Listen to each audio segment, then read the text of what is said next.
Bon midi tout le monde. Donc, je suis Mélanie Levasseur.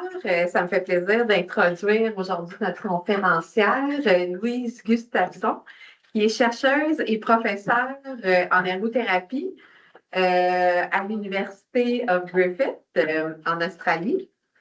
Louise est dédiée à l'avancement des sciences de la réadaptation et à l'amélioration de la qualité de vie de personnes qui ont une maladie ou une lésion neurologique grâce à des recherches qu'elle mène en partenariat avec des communautés des usagers. Donc, elle va nous en apprendre plus aujourd'hui sur ces travaux de recherche qui font le lien, ces travaux-là, entre la pratique clinique et la recherche universitaire en mettant l'accent sur la participation aux activités de la vie quotidienne. Donc, une participation signifiante.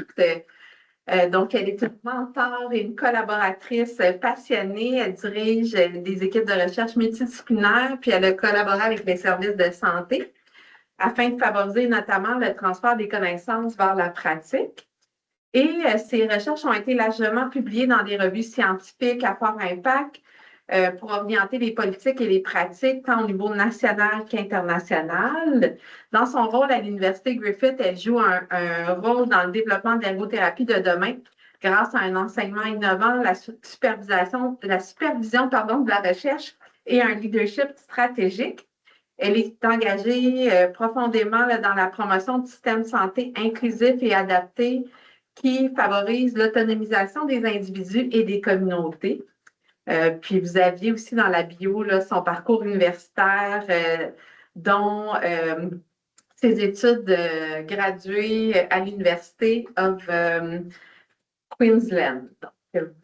Donc, elle est aussi éditrice en chef de la revue Australian Journal of Occupational Therapy. Donc, sans plus tarder, je lui laisse la parole. Et merci à tous d'être présents. Puis après, vous pouvez garder vos questions pour à la fin de la présentation pour les échanges. Thank you. Thank you. Thank you.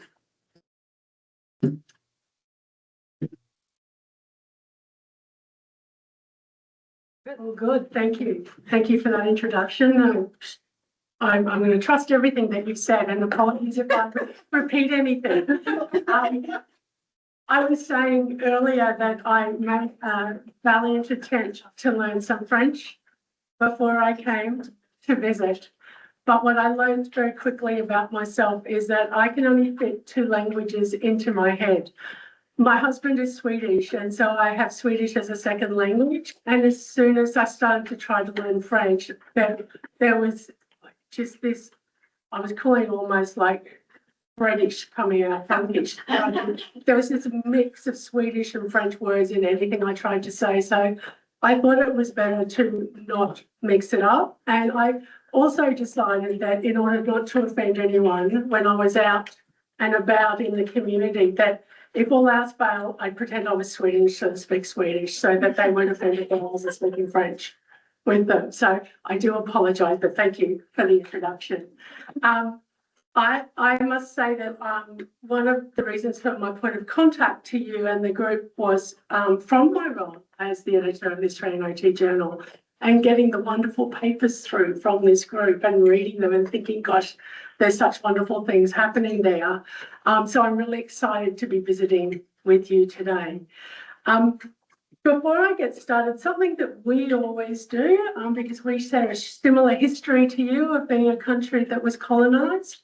So I would like to acknowledge and forgive me if I get the Abenigan people, who are the traditional custodians of the lands where we are here today, and pay my respects to them and thank them for their custodianship of this land. I live and work in Meanjin, which is Brisbane, which is the land of the Turrbal and Yagara people. So I would like to acknowledge them and their care of our country and their, I guess, our continuing walk towards reconciliation with our First Nations people. Today I'm going to talk about quite a body of work around what started as a body of work around supporting older drivers when they had to stop driving, so driving cessation, but has really grown from there. I'm going to talk about a range of the projects that we do And there's two teams that I work in. The first is the Car-Free Me team, which was formerly called UQ Drive, and you work with the awareness raising product from there. I worked on that with Jackie Little and Nancy Pahana when I was at the University of Queensland before I jumped ship. And then Teresa Scott joined us, and she led the adaptation of Car-Free Me to the dementia version that I will talk about today. And then Joe Galgler and his team from the University of Minnesota contacted us and got in touch. And they're probably the team that are pushing forwards the most at the moment in terms of working with the Car-Free Me dementia product. And I will also give some more background and explanation of that as I go through. On the other side, we have the group that come from the research centre that I work in, 50% of my time, called the Hopkins Centre. The Hopkins Centre is funded by our Motor Accident and Insurance Commission. So we are funded to do work specifically for people with brain injury and spinal cord injury to improve outcomes for them. I sneak my clinical background of stroke rehabilitation and stroke into the research in that space. I just use the term brain injury very loosely at different times.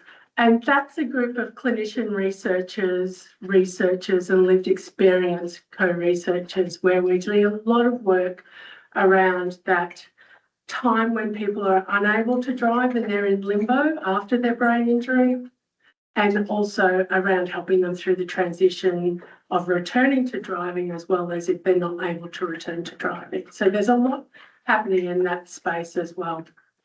I'm going to focus on the Car-Free Me work today, but as I go through and as I was preparing this, I realised that there's a lot of parallels between particularly the findings in the work with people with dementia and the brain injury space, that I'll just kind of bring some of those parallels in as well.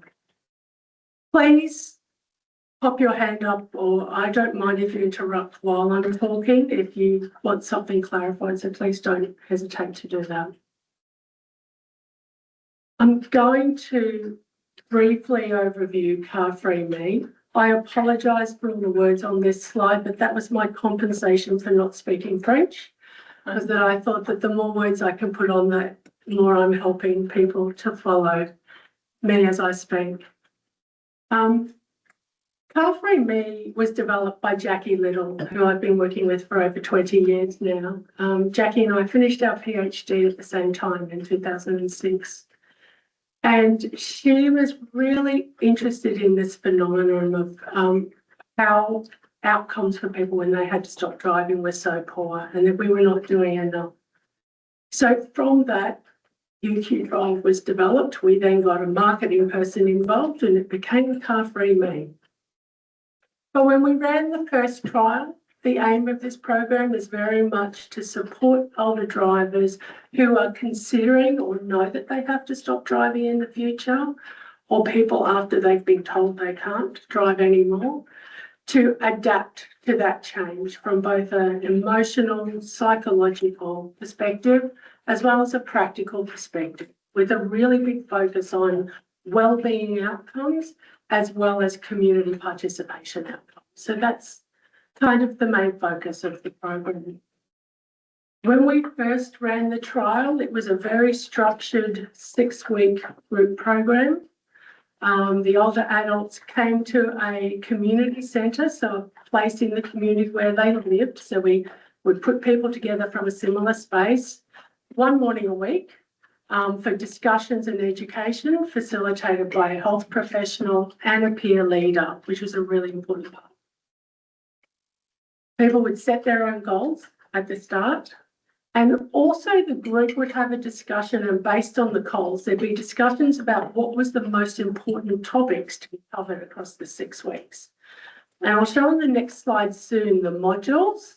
The idea of the program is that the modules can be adapted, changed in order. You can place more focus on one, less on the other. So it's really designed to be adaptable to the group. And they also have little sections where it says insert local information here. So it's designed to be adaptable across multiple locations. One of the other big components of the group was an outing, where the group plans a trip out into the community using public transport.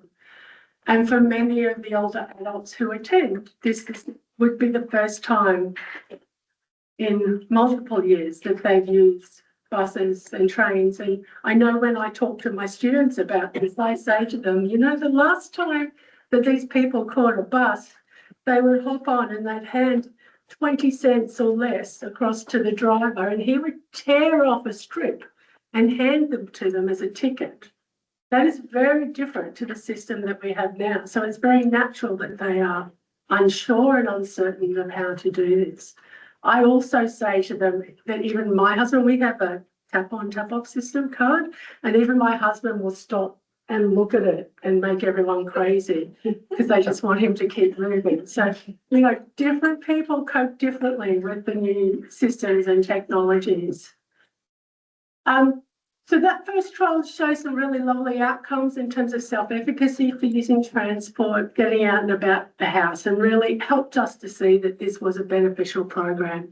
What sat alongside that and what I was reflecting on, we have done little to test, and we actually use it a lot to raise awareness about the groups and to get people involved in our research, is the awareness raising. So that's something that we've probably researched a lot less. Over time, Car Free Me has evolved to deliver to individuals or using telehealth. So there's lots of different ways that this happens now.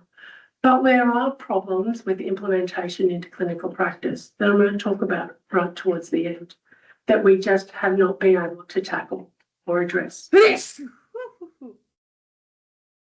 So on the left, bless you, I have terrible hay fever. Your spring has sprung and I have hay fever, so I may sneeze as well.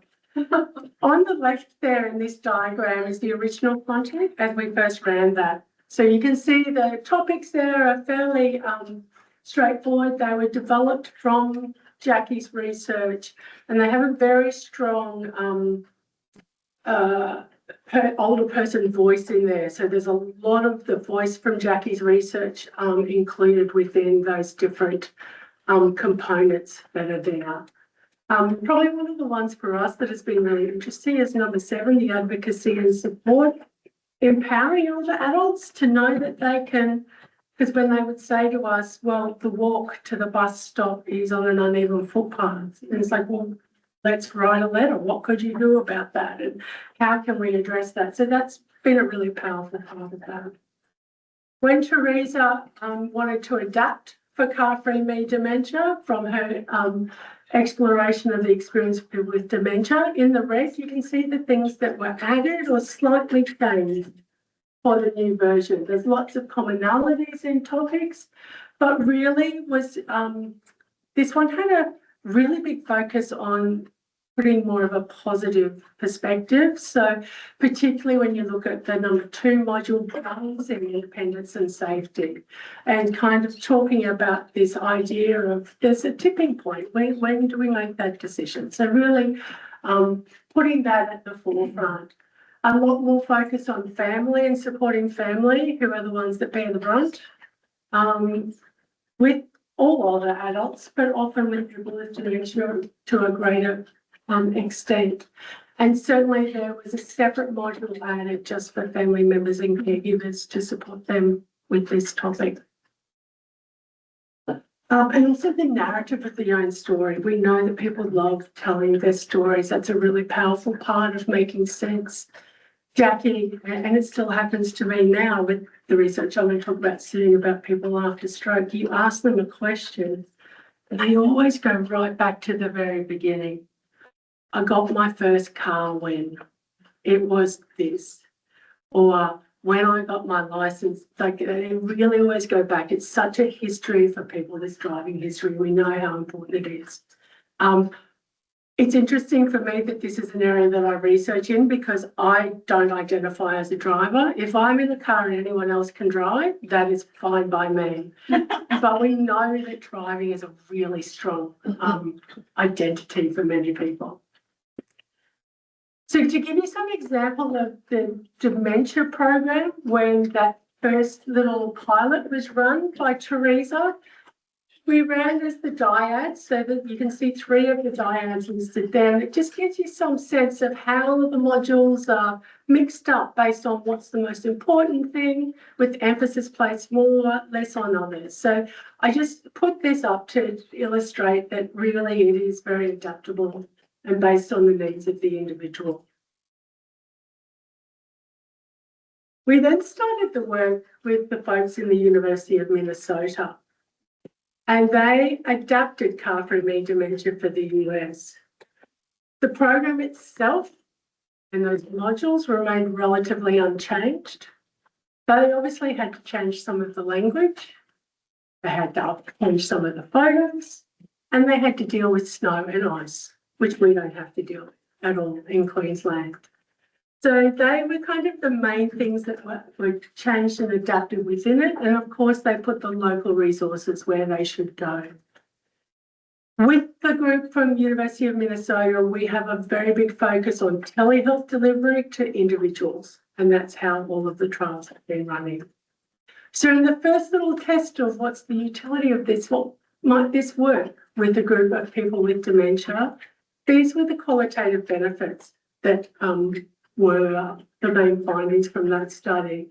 And a lot of those are not surprising, particularly the middle 4, the practical preparation, helping me to accept, I have improved well-being, and also agency and dignity, having that sense of I have some control here.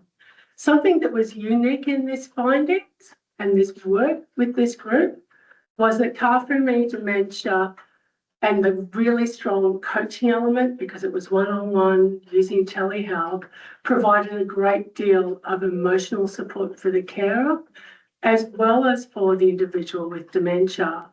And actually, there was a lot of the modelling and the support and helping people to move towards a much more productive dialogue between each other, a conversation between the person with dementia and their caregiver that might have been quite negative or adversarial or difficult, was starting to shift towards a more positive conversation for both of them.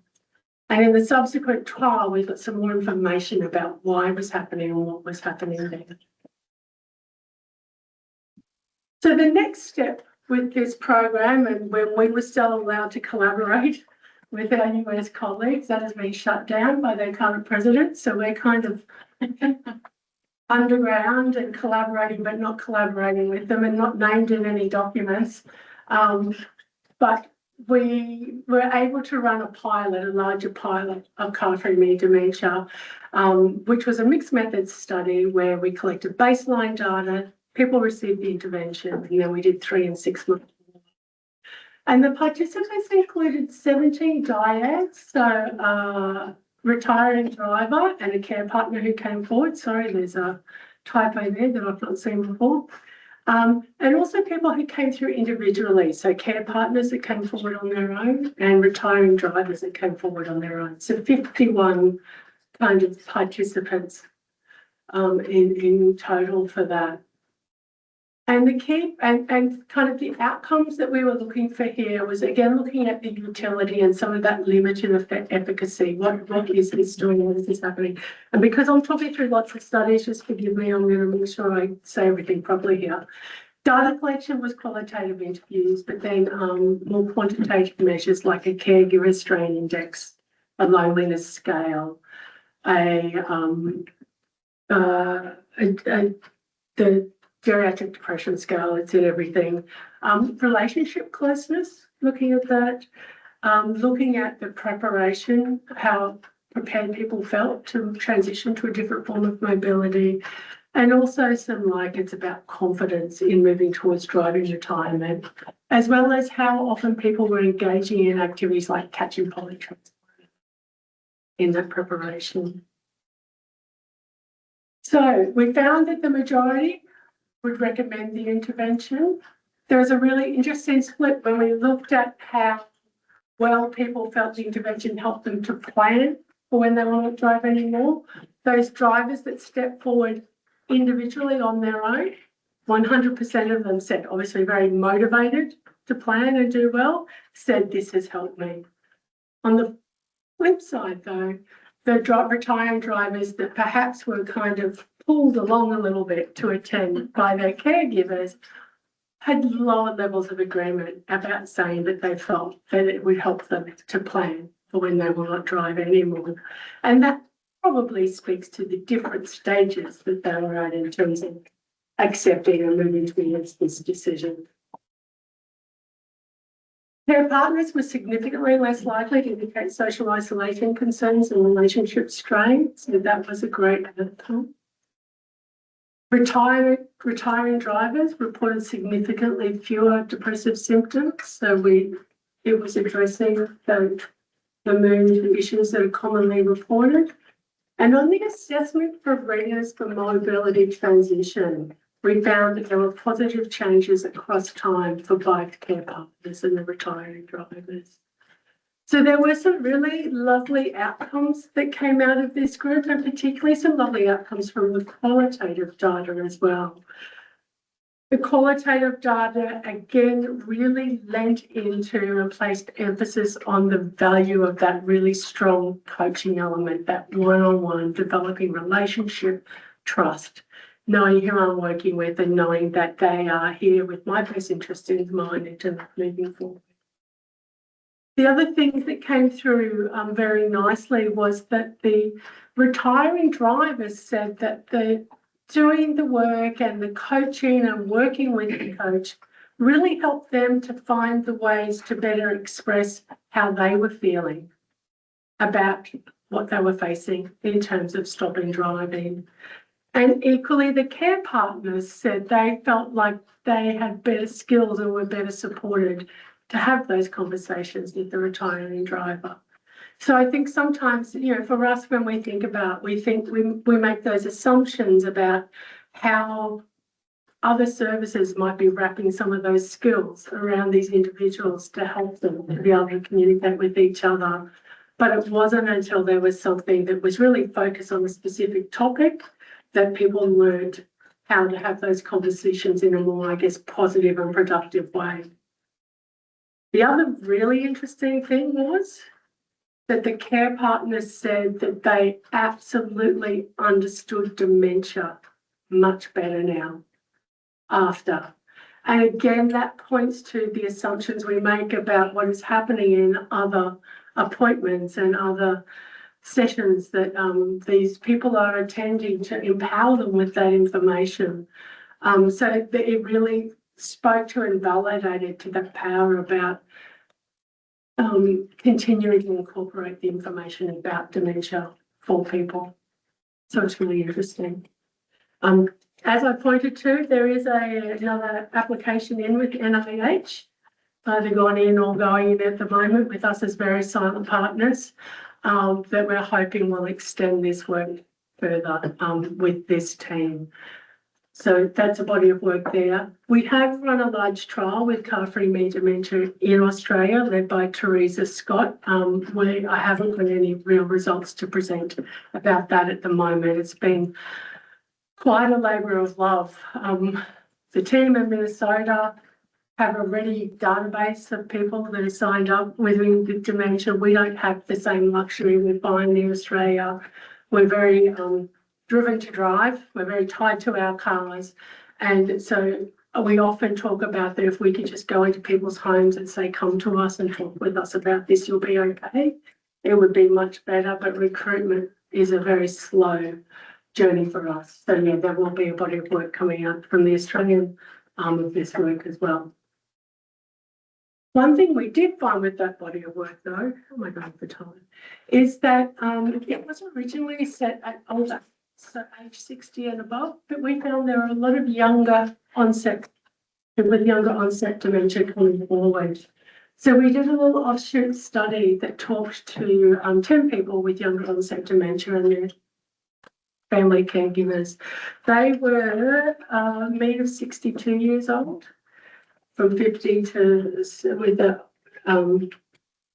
mean of 62 years and 50% female, 50% male, so good representation. Because we know that often it's female drivers that come forward and not male drivers that come forward for these conversations. And again, when we talk to them and understand their experiences and needs for the first and the third, we see the same things coming out that we see with older adults, losses and burdens, as well as coping and adjustment. But the second and fourth present the really unique challenges that we see with people with younger onset dementia. That this is where I see a lot of parallels to our work with people with brain injury. We see very, very similar things. So if we look at the second one, first of all, there really is this fact that the loss of driving comes at a time when driving is often very closely linked to work or to the things I do to help my family keep running, like picking kids up and taking them to sport, or I drive on the way to work or on the way home from work. I drive and I pick up the food that I need for dinner to then get home to get the family fed. So there's a lot of things tied up in driving for people in these younger ages. And so there's quite a negative impact on these and self-identities. But people with younger onset dementia also talk about that challenges of, I can't keep up with my peers. There's this, I have to plan everything and it has to be much more organised for me to go somewhere and do something. And that spontaneity that we had before as a family, or that spontaneity that we had before with our friends, is lost. I just can't keep up. I can't maintain that same kind of pace and that persona with people, and that has a huge impact also on identity. People also talked about the fact that there's a stigma and shame with having dementia that is actually exaggerated when I can't drive any further, when I put the stigma and shame of that in on top of that. And as we all know, if I make the decision by myself, that helps me to reduce all of those things, or helps me to talk with others about it. And there is so much in parallel with this, with people with brain injury who we're talking to, who really talk, who we see them working through a whole lot of different ways of trying to make sense so that they feel like they're in the decision of not driving, even though it is kind of out of their control, but they pull bits of information together to go, well, I can't drive because of this, and I'm okay with it. And once they get to that point, it's much less broad than what it was previously. What helps? Obviously, information, support and preparation. Interestingly, better driving assessments. This is something I'd love to explore further about what that means, what that looks like for people. I suspect it's about being assessed by someone who I'm only meeting for the first time. It feels quite transactional. There's no, I think it's about that. I have sat in the clinic where Louise, who I collaborate with, has had those tough conversations with people after they've failed their driving assessment. And I know how challenging this is for everybody involved. And so I suspect that that point is tapping into that a little bit, and also is linked with involving trusted people in the decision. This is someone I don't know who's making the decision and sending it to my doctor. Well, that's not good. And also that it really helps, and we all know this, it helps to connect with others who are in similar situations and experiencing the same things. I wanted to quickly talk about, we often, I'm sure you do the same thing, decide and discuss and develop papers, publications based on what we think we need to build our grant applications. So we recently did a systematic review on the mental health outcomes of driving cessation for older people. So we'll jump back to that topic again. And we had 42 papers that were involved, and really we're looking at any paper, any research design that talked about mental health outcomes of driving cessation. Of those 42 papers, the majority were quantitative, so 32. 9 were qualitative and 1 was mixed methods. They were predominantly from the US, so 15 from the US, 9 from Australia, 3 from the UK. There were 2 from Canada and other countries, and a smattering of countries with single papers. What I find really interesting, and I think this is a carryover from that we do link depression to this, is that the majority of the quantitative studies looked at depression, and very few, and I find this interesting, looked at anxiety and anxiety symptoms. And I'll talk about that soon. So you can see how many papers talked about the different outcomes there. We all know that there's a greater risk and greater levels of depression when you stop driving. And moderators that we found from these papers included social engagement, including online social engagement, having a sense of control in the decision, having transport options available, and the time from cessation. So we know as people are getting closer to stopping driving, the depression symptoms increase. They're high, they remain high, and the further away they are from stopping, it decreases. Why I say I'm interested, and I think this is a gap that we maybe need to all start looking at and including, is because anxiety and anxiety symptoms are related to getting out and about in the community without driving. Work we've done in the brain injury population, where we did some life space measurement of how far and how often people got out of their home. We had a group who were highly mobile and out in their home and out and about doing everything all the time. And this group was significantly more anxious than the group that were not getting out and about. So where we might celebrate that group and go, you're doing great, you're out there living your life, at what cost is that happening? So I do think in this space with older adults, we also need to start bringing anxiety measure more into our scales to understand if people are getting out and about and using public transport, at what cost to mental health from an anxiety perspective. So that's one thing that we do wonder about that.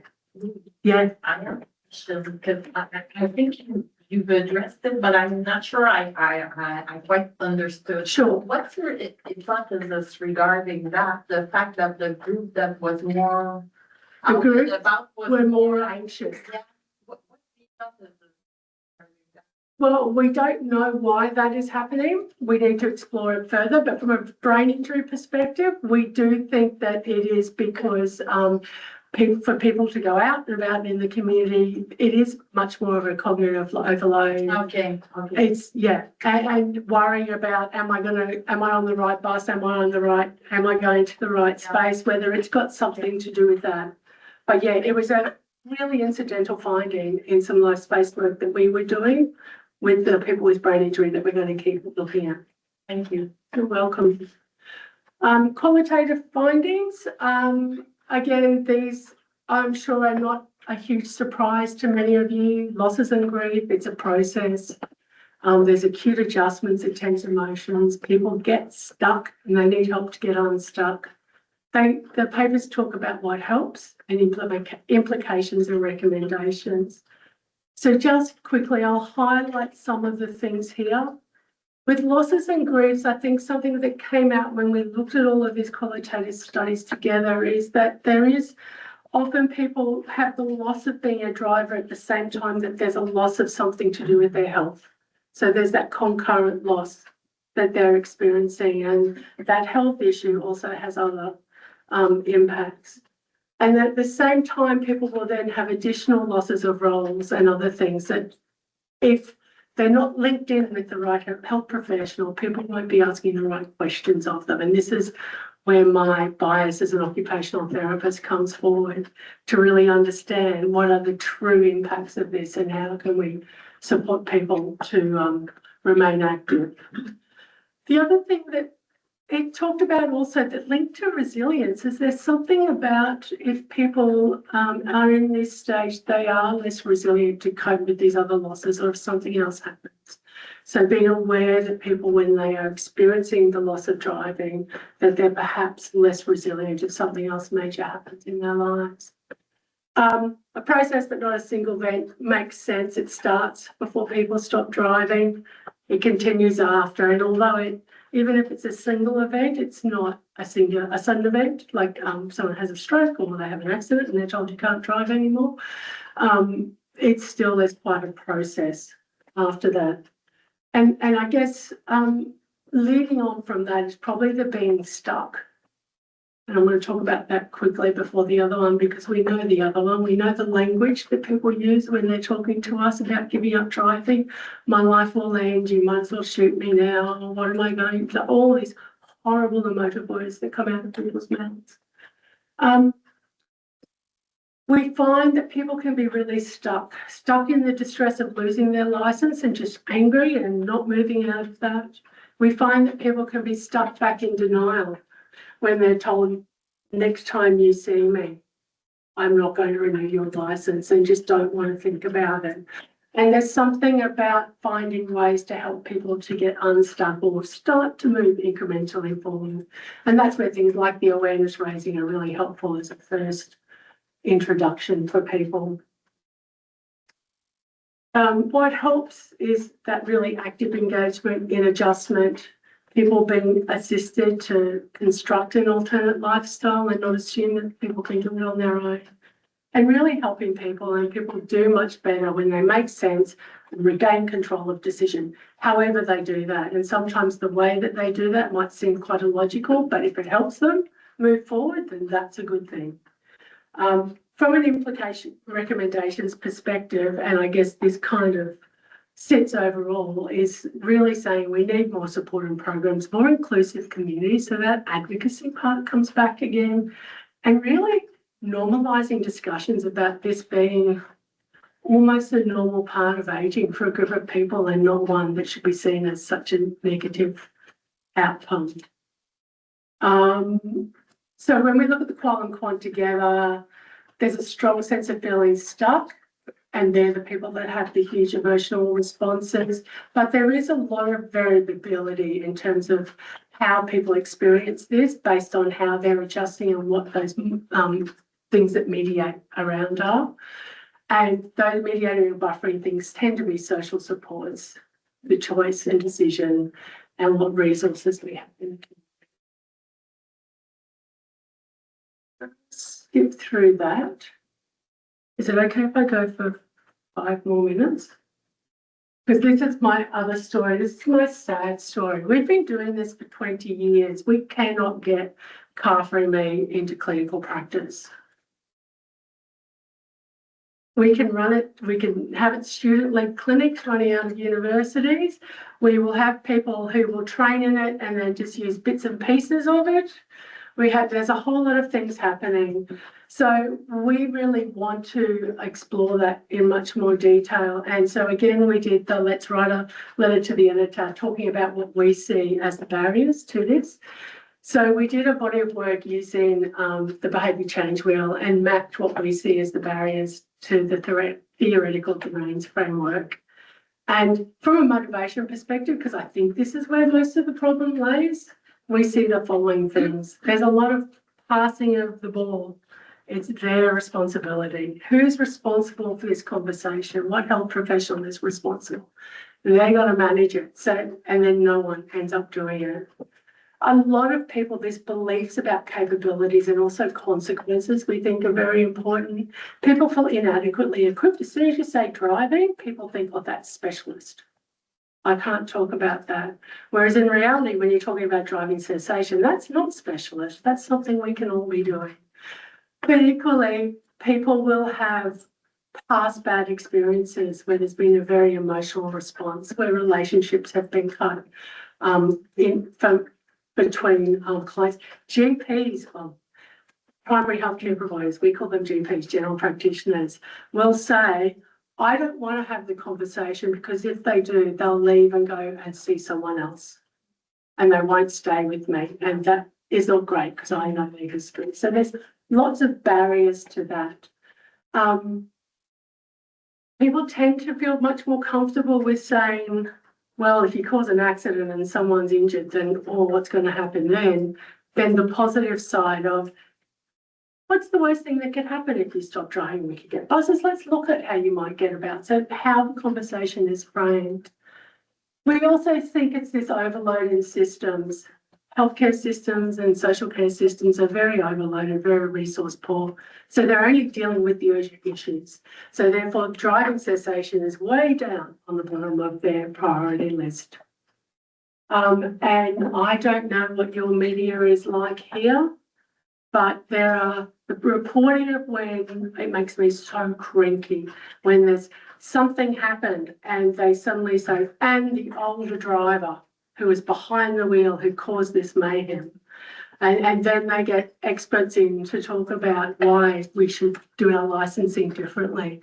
So there's lots of messages in the media in Australia that mean that older drivers instantly don't want to engage in the topic because they feel targeted.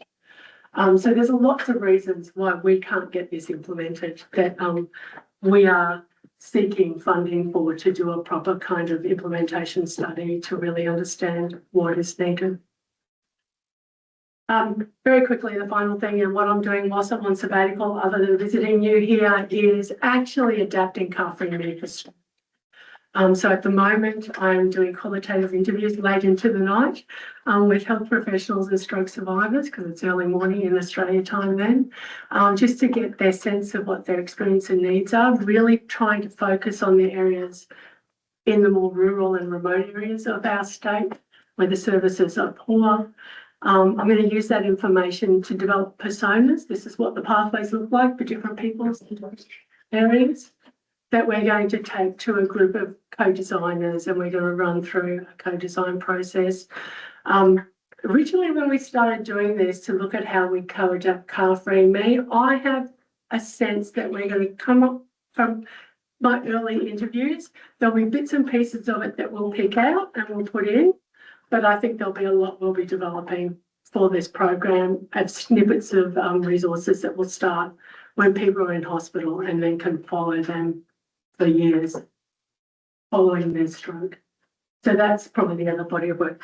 That's a lot of my talking. There's references for all papers that I've talked about there. Thank you.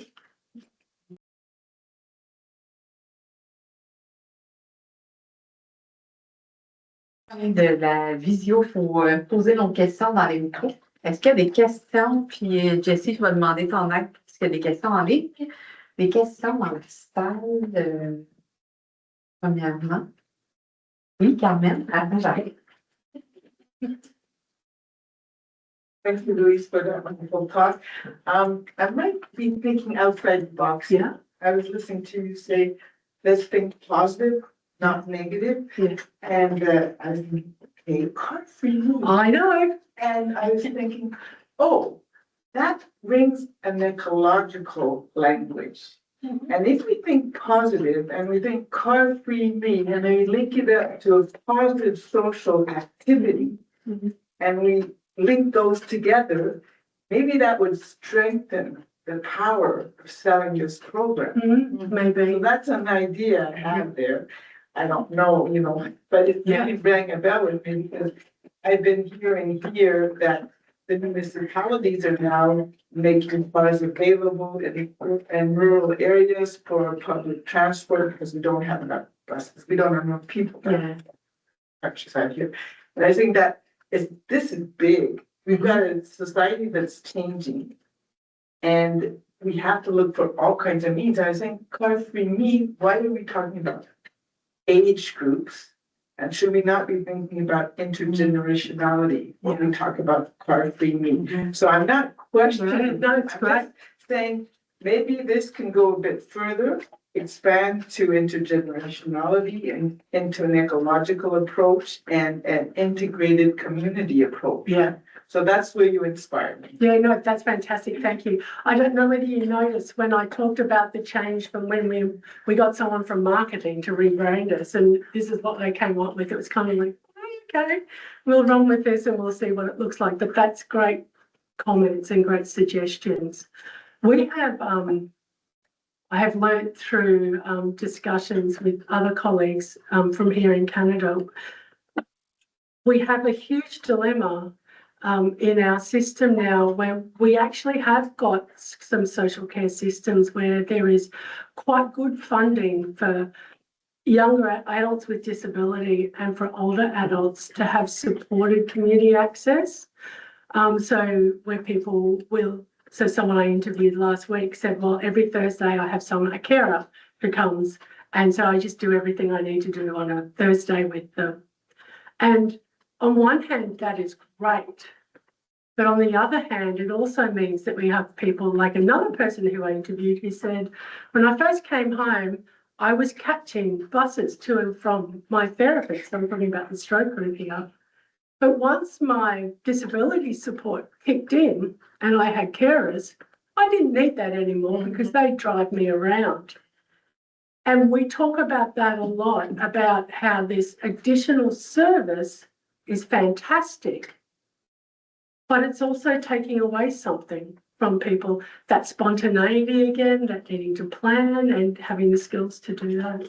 So it's an interesting place to be, but thank you. D'autres questions, commentaires en ligne? Non? Ça va? I don't really know how to word my question right, but what I understood from your talk was that in Australia there's a big car culture, and I was wondering what if car-free was implemented in somewhere in Europe, for example, where there are like the transportation system is very different. Yeah. I don't know the literature about this. Do you probably Interestingly, we have a group in Norway who contacted us.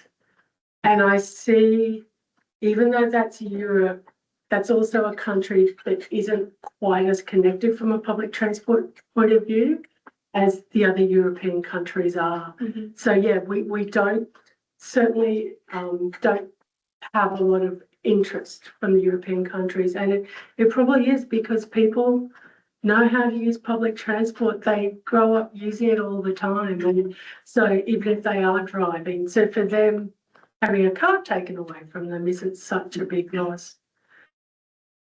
Yeah. I wanted to know, have you seen any differences between people that have worked as driver Yeah. when they lose compared to me? Yes. Yeah. The emotions are higher. The need to get back to driving are higher. People are much more proactive, and the outcomes are worse if they can't return to driving. So it's a really significant problem. We had a PhD student come to us 15 years ago now, specifically looking at taxi drivers in Singapore, because at that time the government had mandated that you could not drive taxis after the age of 17. Now and the taxi corporation had lobbied and it had been increased to 72. And so they were allowed to keep driving until 72, and then they were being forced to all do driving assessments. So Mei Leng came to us to look at, well, what does driving mean for this group of people?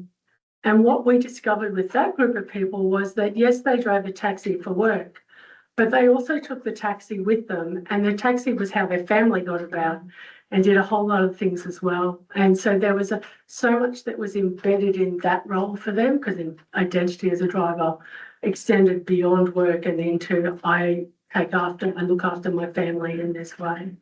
My understanding is that the taxi drivers have lobbied further and they're now allowed to drive until 75 in Singapore. So they're quite an active group, and there's quite a lot happening in that space. But yeah, it's a much trickier conversation, and one that we I think particularly in the brain injury space, that very little work has been done, and we're just starting to creep into that to understand how to support people with that. Thank you for the talk. It was very interesting. I'd like to know more about the training. You have to be certified to be able to deliver the. Yes, so Car-Free Me has been commercialised through it's called UniQuest at the University of Queensland, and there's an online platform that when you purchase the program, there's an online platform for you to run through that orientates you to it and trains you in the program. And how long is that? I think it's up to around 8 to 10 hours. So there's another barrier for busy clinicians, right? Yeah. Yeah. And my second question is, in what setting, or what setting would be ideal to implement carpooling? Yeah, in a well-resourced public transport setting. So where we're talking about people, we have vastness in Queensland as well, and, you know, places where there's no buses, there's no one to drive you, and in fact, your closest neighbour is 10, 15, 20 kilometres away. So we know we need to do work to understand how to support people living in those situations. Right now, car-free meters is best implemented in places that have well-resourced, or at least some public transport that people can use, or other options. And would you see it like in healthcare setting? Yeah, sorry, that's what you mean. Yes, thank you. Yeah. In a community center or? We see it working across both, I guess, depending on who's picking up the need. It definitely is best run in the local community where people are living. But there are options, and we've looked at how some of it might be started within a healthcare setting, just to start to raise some of the awareness and some of the early information for people, and for later modules to happen much later. Yeah. But probably where it's running most successfully is out of university clinics right now. Okay. In the community. Yeah. Thank you.